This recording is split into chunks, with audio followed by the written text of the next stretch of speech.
Hello dear students, welcome back once again to our YouTube channel. 9th class biology chapter number 7 में आज हमने जो topic discuss करना है वो है एंजाइम्स। एंजाइम्स के बारे में आज हम पूरी डिटेल में पढ़ेंगे। एंजाइम्स क्या होती हैं, इसके कैरेक्टरिस्टिक्स के बारे में पढ़ेंगे। तो शुरू करते हैं। Enzymes Enzymes are biological catalysts that speed up the chemical reactions in living organisms without being consumed in the process. Enzymes biological catalyst हैं। बायोलॉजिकल कैटलिस्ट का क्या मतलब है कि ये रिएक्शंस को स्पीड अप करते हैं। जितने भी केमिकल रिएक्शंस लिविंग ऑर्गेनिजम्स के बॉडी में परफॉर्म हो रहे हैं, उन सब रिएक्शंस को स्पीड अप करना, कैटलाइज करना। कैटलाइज का मतलब और स्पीड अप का मतलब एक ही होता है, मतलब रिएक्शंस को तेज करना। ये किसका काम है? एंजाइम्स का। इसी वजह से हम इसको बायोलॉजिकल कैटलिस्ट या फिर बायो कैटलिस्ट का नाम देते हैं। और एक और point, without being consumed in the process, मतलब जो रिएक्शन ये स्पीड अप कर रहे हैं, जिस रिएक्शंस को ये तेज कर रहे हैं, खुद ये इन्वॉल्व नहीं होते, मतलब रिएक्शंस का इन पर कोई असर नहीं होता। एंजाइम जिस फॉर्म में है उसी फॉर्म में रहेंगे, ठीक है। रिएक्शन के दौरान एंजाइम पर कोई फर्क नहीं पड़ता। आगे कैरेक्टरिस्टिक्स हैं। तो सबसे पहले कैरेक्टरिस्टिक है chemical nature of enzyme. Enzymes chemically किस चीज़ से बने हैं उसके बारे में आपने देखना है। तो केमिकल नेचर ऑफ एंजाइम में आपने लिखना है all enzymes are proteins in nature. तमाम के तमाम जो एंजाइम्स हैं वो क्या हैं? प्रोटीन्स हैं। बुक में एक वर्ड आया है प्रीडोमिनेंटली। प्रीडोमिनेंटली का मतलब होता है मेनली, ज़्यादातर, मोस्टली। मोस्टली जो एंजाइम्स हैं वो सारे के सारे क्या हैं? प्रोटीन्स हैं, प्रोटीन से बनती हैं।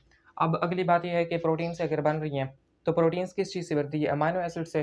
तो फिर इन प्रोटीन्स में अमाइनो एसिड की जो तादाद है वो आप याद कर लो, 100 से लेकर 1000 तक, इतनी अमाइनो एसिड्स होती हैं। अमाइनो एसिड्स, ठीक है। मतलब एंजाइम्स के अंदर कितनी अमाइनो एसिड्स होंगी? 100 से लेकर 1000 तक, ये इसकी रेंज है, ठीक है। अगला पॉइंट है ग्लोब्यूलर स्ट्रक्चर। अब एंजाइम्स जो ये बात तो आपको पता चल गई कि सारी की सारी एंजाइम्स प्रोटीन्स हैं। अब प्रोटीन्स असल में 3 तरह की होती हैं, फाइब्रस प्रोटीन, ग्लोब्यूलर प्रोटीन और मेम्ब्रेन प्रोटीन। फाइब्रस प्रोटीन्स का मतलब ये है कि उनका जो स्ट्रक्चर है वो फाइबर की तरह है, धागों की वजह। मतलब फाइब्रस प्रोटीन्स ऐसी प्रोटीन्स होती हैं जो कि धागों की तरह होती हैं, मतलब उनका जो स्ट्रक्चर है वो आपको धागों की तरह नज़र आएगा, इसीलिए हम उसको कहते हैं फाइब्रस प्रोटीन्स, जो कि आपके बालों में और आपके नेल्स वगैरह में होती हैं। इसके अलावा दूसरे पे आती हैं ग्लोब्यूलर प्रोटीन्स। ग्लोब्यूलर प्रोटीन्स का मतलब ये है कि ये इनका जो स्ट्रक्चर है वो स्फेरिकल होता है, गोल, 3 डायमेंशनल स्ट्रक्चर होता है और स्फेरिकल, गोलू मोलू से होते हैं ये प्रोटीन्स। तो अब जो प्रोटीन्स एंजाइम्स बनाती हैं वो प्रोटीन्स दरअसल ग्लोब्यूलर प्रोटीन्स हैं। कौन सी हैं? Globular proteins. Globular proteins, globular proteins हैं। अब ये ग्लोब्यूलर प्रोटीन्स, इसका फ़ायदा क्या है? इसका फ़ायदा ये है कि एंजाइम का एक मॉलिक्यूल सारे का सारा किसी रिएक्शन में को कैटलाइज नहीं कर रहा होता। मतलब अगर ये आपको एंजाइम नज़र आ रहा है ना, ये इस तरह का ये एक एंजाइम है, तो अब एंजाइम का कोई स्पेसिफिक पार्ट होता है, सिर्फ ये हिस्सा, इतना सा हिस्सा रिएक्शन को तेज करता है, बाकी पूरा एंजाइम वैसे का वैसे ही पड़ा रहता है। वो सिर्फ स्ट्रक्चरल रोल अदा कर रहा है लेकिन फंक्शनल नहीं कर रहा। तो फंक्शन परफॉर्म करने के लिए, रिएक्शन को स्पीड अप करने के लिए एंजाइम का कोई पर्टिकुलर हिस्सा, सिर्फ ये खास हिस्सा ही एंजाइम को रिएक्शन को स्पीड अप करता है, और इस पार्ट को हम कहते हैं एक्टिव साइट। क्या कहते हैं? Active site. Active site reaction, active site enzyme का सिर्फ वो पोर्शन है जो कि किसी रिएक्शन को तेज कर रहा होता है, ठीक है। तो उस पर्टिकुलर रीजन को हम एक्टिव साइट कहते हैं। अब ग्लोब्यूलर प्रोटीन्स क्योंकि 3 डायमेंशनल है तो इसमें एक्टिव साइट का बनना आसान हो जाता है, ठीक। अगला पॉइंट है स्पेसिफिसिटी ऑफ एंजाइम्स। तो इसमें आपने लिखना है कि all enzymes are very specific in their action. All enzymes are highly specific, highly specific. Highly specific का मतलब ये है कि किसी एक रिएक्शन को स्पीड अप करने के लिए जो एंजाइम इन्वॉल्व है, वही एंजाइम किसी दूसरी रिएक्शन को स्पीड अप नहीं कर सकता। हर रिएक्शन के लिए एक पर्टिकुलर एंजाइम होता है जो कि उस रिएक्शन को स्पीड अप करता है। वही एंजाइम अगर आप किसी दूसरी रिएक्शन के लिए इस्तेमाल करोगे तो वहाँ पर वो फंक्शन परफॉर्म नहीं करेगा, दूसरी रिएक्शन को स्पीड अप नहीं करेगा। इसी तरह नेचर ऑफ सबस्ट्रेट के लिए भी एंजाइम स्पेसिफिक है। सबस्ट्रेट का मतलब वो चीज़ है जिस पर एंजाइम एक्ट करे, मतलब जिस चीज़ पर एंजाइम अपनी कार्रवाई कर रहा है उसको हम सबस्ट्रेट कहते हैं, ठीक है। एक रिएक्शन परफॉर्म हो रहा है, उसके अंदर कुछ रिएक्टेंट्स होंगे, वो रिएक्टेंट्स प्रोडक्ट्स बना रहे हैं। अब उन रिएक्टेंट्स में से जिस चीज़ पर ये एंजाइम एक्ट कर रहा है, जिस चीज़ पर एक्ट करके रिएक्शन को स्पीड अप कर रहा है, उस चीज़ को हम सबस्ट्रेट कहते हैं। तो नेचर ऑफ सबस्ट्रेट के लिए भी एंजाइम्स स्पेसिफिक होते हैं। Nature of substrate, nature of substrate के लिए भी एंजाइम्स क्या हैं। अब एग्जांपल को देखते हैं। एग्जांपल है एमाइलेज की। एग्जांपल है एमाइलेज। Amylase enzyme. जब आप खाना खाते हो ना, तो आपके जो मुंह के अंदर थूक आती है जिसको सलाइवा कहते हैं। अब इसके अंदर एक एंजाइम है एमाइलेज, सलाइवरी एमाइलेज कहते हैं। अब उसका काम क्या है? उसका काम है स्टार्च को डाइजेस्ट करना। स्टार्च को, किस चीज़ को? स्टार्च को डाइजेस्ट करना। मतलब स्टार्च को ये तोड़ कर किस चीज़ में कन्वर्ट करता है? माल्टोज में। स्टार्च की ब्रेकडाउन करके उसको माल्टोज में कन्वर्ट करता है एमाइलेज एंजाइम। अब स्टार्च और माल्टोज दोनों के दोनों कार्बोहाइड्रेट्स हैं, लेकिन ये पॉलीसेकेराइड है और ये डाइसेकेराइड है। ये कम्प्लेक्स कार्बोहाइड्रेट है और ये थोड़ा सा सिंपल कार्बोहाइड्रेट है। तो अब एमाइलेज का काम क्या हुआ कि स्टार्च को ब्रेकडाउन करके किस में कन्वर्ट करना? माल्टोज में। ये काम है एमाइलेज का। अब अगर आप प्रोटीन्स खाओ तो ये एमाइलेज, ये जो एंजाइम है, प्रोटीन्स को ये डाइजेस्ट नहीं कर सकती, लिपिड्स को डाइजेस्ट नहीं कर सकती, ये सिर्फ और सिर्फ कार्बोहाइड्रेट्स में स्टार्च को डाइजेस्ट करेंगे, ठीक है। तो यहाँ से आपको ये बात समझ आ गई कि all enzymes are very specific in their action and for the nature of substrate. अगला पॉइंट है intracellular and extracellular enzymes. दो तरह की एंजाइम्स यहाँ डिस्कस की गई हैं। इंट्रासेलुलर, इंट्रा का मतलब अंदर, सेलुलर मतलब सेल के अंदर, एक्स्ट्रा मतलब बाहर, एग्जैक्ट, सेलुलर मतलब सेल से बाहर। तो वो एंजाइम्स जो कि सेल के अंदर काम कर रही हैं, वर्किंग इनसाइड ऑफ सेल, उनको हम इंट्रासेलुलर एंजाइम्स कहते हैं। वर्क इनसाइड ऑफ सेल, ठीक है। सेल के अंदर ये काम करेंगी और ये कहाँ काम करेंगी? सेल के बाहर, आउटसाइड ऑफ सेल। अच्छा, इनसाइड ऑफ सेल के लिए आप जो सेलुलर रिस्पायरेशन के दौरान जितने भी एंजाइम्स काम करते हैं उन सब, वो सारी की सारी इंट्रासेलुलर हैं, क्योंकि रिस्पायरेशन सेल के अंदर होती है, इसी वजह से हम उसको सेलुलर रिस्पायरेशन कहते हैं। तो इसकी एग्जांपल में आप क्या लिखोगे? Enzymes of cellular respiration. Respiration इंशाल्लाह अगला चैप्टर है, वहाँ पर आप देख लेना। और एक्स्ट्रा सेलुलर एंजाइम्स में एग्जांपल है पेप्सिन की।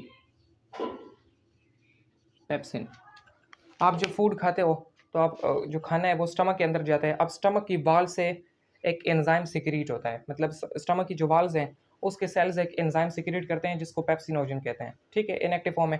वो पेप्सिनोजन जब जैसे ही स्टमक के अंदर दाखिल होता है तो वहाँ पर वो हाइड्रोक्लोरिक एसिड की वजह से वो कन्वर्ट हो जाता है पेप्सिन में, एक्टिव फॉर्म में, ठीक है। अब ये पेप्सिन क्या करता है? ये आपकी फूड को डाइजेस्ट करता है, ठीक है। तो यहाँ पर आपने देखा कि एंजाइम्स सेल से बाहर काम कर रहे हैं, तो इस चीज़ को हम कहते हैं एक्स्ट्रा सेलुलर एंजाइम्स, जिसमें एग्जांपल है पेप्सिन की जो कि स्टमक वाल से सिक्रीट होता है, ठीक है। अगला पॉइंट है कोफैक्टर्स ऑफ एंजाइम्स। अब बहुत सारे एंजाइम्स ऐसे होते हैं जिनको काम करने के लिए एक साथी की ज़रूरत होती है, ठीक है। वो रिएक्शंस को स्पीड अप तो करते हैं लेकिन खुद नहीं कर सकते। उनको रिएक्शंस को स्पीड अप करने के लिए उन्हें एक साथी की ज़रूरत होती है और उस साथी को हम कहते हैं कोफैक्टर्स। ये कोफैक्टर्स क्या हैं? ये non protein part of enzymes है। कोफैक्टर्स आर नॉन प्रोटीन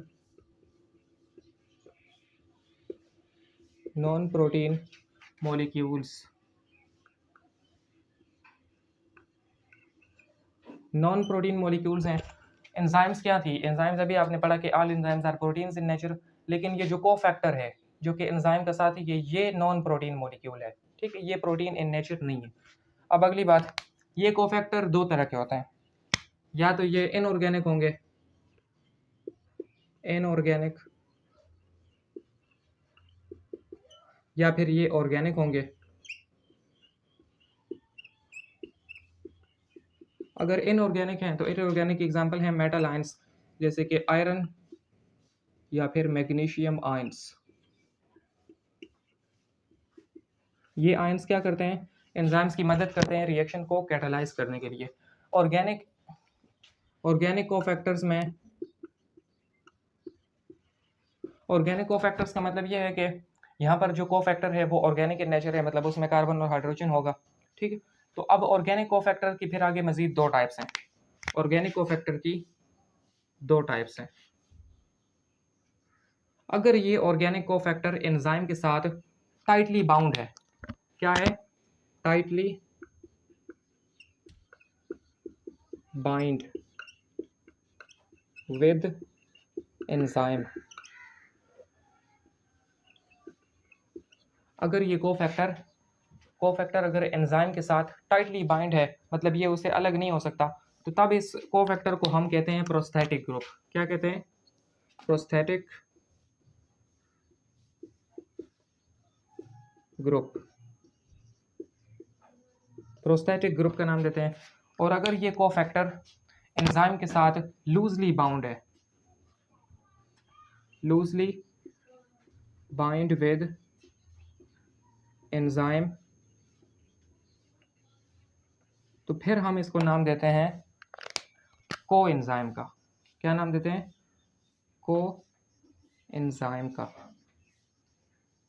तो एक बार फिर से देख लो, कोफैक्टर्स नॉन प्रोटीन मॉलिक्यूल हैं जो कि एंजाइम्स को रिएक्शन को कैटालाइज करने में मदद देते हैं। एंजाइम्स के साथ ही हैं। कोफैक्टर्स दो तरह के होते हैं, और इनऑर्गेनिक और ऑर्गेनिक। इनऑर्गेनिक में एग्जांपल है आयरन और मैग्नीशियम आयंस की। इसके अलावा भी काफ़ी सारे आयंस हैं। ऑर्गेनिक कोफैक्टर्स में दो तरह के ऑर्गेनिक कोफैक्टर्स हैं, एक को प्रोस्थेटिक ग्रुप कहते हैं, दूसरे को कोएंजाइम कहते हैं। अगर कोफैक्टर टाइटली बाइंड है एंजाइम के साथ तो उसको प्रोस्थेटिक ग्रुप कहेंगे, और अगर लूजली बाइंड है तो कोएंजाइम कहेंगे। ठीक, चलिए जी, अब आखिरी पॉइंट है enzyme action in complex metabolic reactions. आपने यहाँ पर देखा स्पेसिफिसिटी ऑफ एंजाइम में कि हर रिएक्शन के लिए एंजाइम स्पेसिफिक है, लेकिन अब बहुत सारे कॉम्प्लिकेटेड रिएक्शंस हमारे जिस्म में ऐसे भी हैं जो कि जिनके अंदर काफ़ी सारे रिएक्शंस और हैं, मतलब वो सीरीज़ ऑफ रिएक्शंस के अंदर एक रिएक्शन परफॉर्म हो रहा होता है। मिसाल के तौर पर रिस्पायरेशन हो रही है, तो अब रिस्पायरेशन हमारे जिस्म के अंदर जो सेलुलर रिस्पायरेशन है उसके फिर मज़ीद 3 स्टेप्स आते हैं। ग्लाइकोलाइसिस है, क्रिब्स साइकिल है, इलेक्ट्रॉन ट्रांसपोर्ट चेन है। फिर ग्लाइकोलाइसिस के अंदर भी काफ़ी सारे स्टेप्स हैं। ठीक है, ग्लाइकोलाइसिस में ग्लूकोज को तोड़ा जाता है और पायरूवेट बनाया जाता है। अब उसके अंदर भी काफ़ी सारे स्टेप्स हैं। तो अब इतने सारे स्टेप्स हैं, हर एक स्टेप के लिए अलग एंजाइम होगा।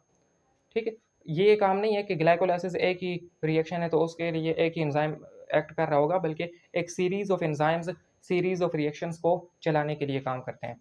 मिसाल के तौर पर मैं कहता हूँ कि कोई रिएक्शन हो रहा है जिसके 3 स्टेप्स हैं। ये स्टेप 1 आ गया, स्टेप 2 और स्टेप 3। ठीक है, स्टेप 1 में क्या हुआ कि कोई सबस्ट्रेट था, उस पर एंजाइम ने एक्ट किया और उसको कन्वर्ट कर दिया प्रोडक्ट में। ये प्रोडक्ट हमारा पहला प्रोडक्ट है। अब स्टेप 2 में जो सबस्ट्रेट है ना, वो असल में स्टेप 1 का प्रोडक्ट है। मतलब स्टेप 1 में जो प्रोडक्ट बना है, यही प्रोडक्ट स्टेप 2 के लिए आया है, सबस्ट्रेट है। यहाँ पर एक और एंजाइम आगा, उसको दूसरे का नाम देते हैं एंजाइम 2। अब ये जब इस पर एक्ट करेगा तो ये प्रोडक्ट बनाएगा प्रोडक्ट नंबर 2। तो स्टेप 2 का जो प्रोडक्ट बना है वो स्टेप 3 के लिए क्या होगा? यही प्रोडक्ट स्टेप 3 के लिए सबस्ट्रेट होगा। तीसरा एंजाइम एक्ट करेगा और प्रोडक्ट नंबर 3 बनाएगा। तो बात समझ आई आपको कि किस तरह एक कॉम्प्लिकेटेड रिएक्शंस को चलाने के लिए मुख्तलिफ एंजाइम्स काम कर रहे होते हैं। हर एंजाइम के लिए जो सबस्ट्रेट है वो उससे पहले वाले का क्या होता है? प्रोडक्ट होता है।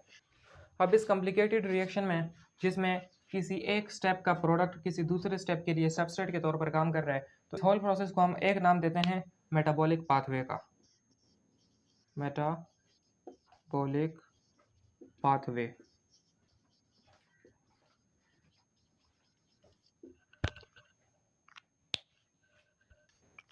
चलिए जी, तो ये आज का हमारा लेक्चर था। अब अगले लेक्चर में इसमें कुछ पॉइंट्स रहते हैं, लेकिन वो पॉइंट्स आप डिस्कस करोगे यूजेस ऑफ एंजाइम्स में।